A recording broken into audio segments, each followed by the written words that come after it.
Did you know that your brain actually edits reality? Hello, my name is Joram and this is Sky Health.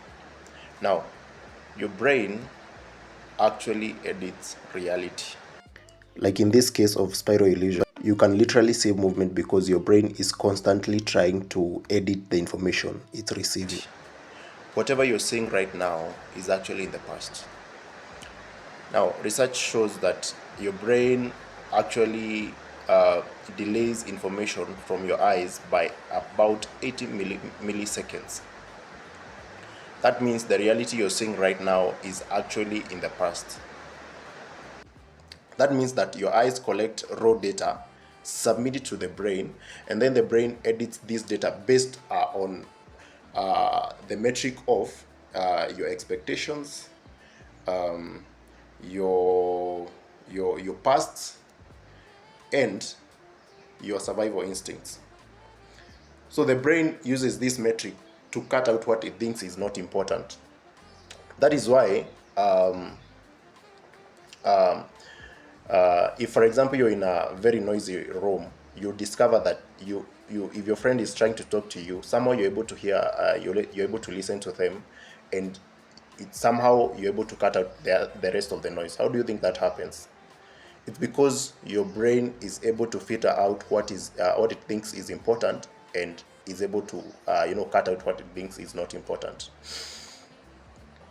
Now, how do you think this applies to real life?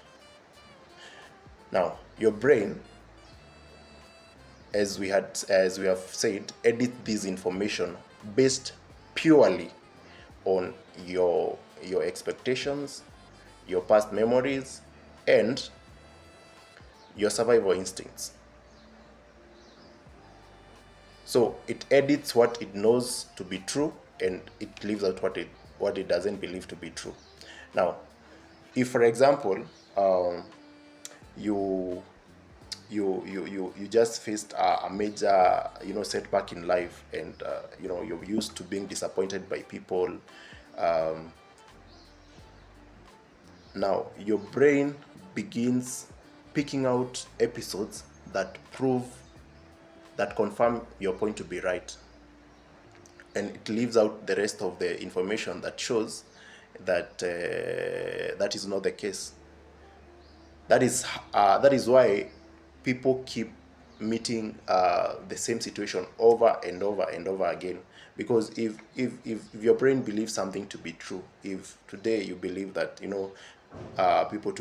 people hate me, you're going to pick out the situations that actually prove your point to be true. But is it actually the case? No, it's not really the case. It's just that it blocks out other scenarios that shows that to be not the case. So how do you apply this? You're supposed to train your brain to pick out good things. Teach your brain to to see good things. Teach your brain to expect good things. That way, you're able to alter your reality.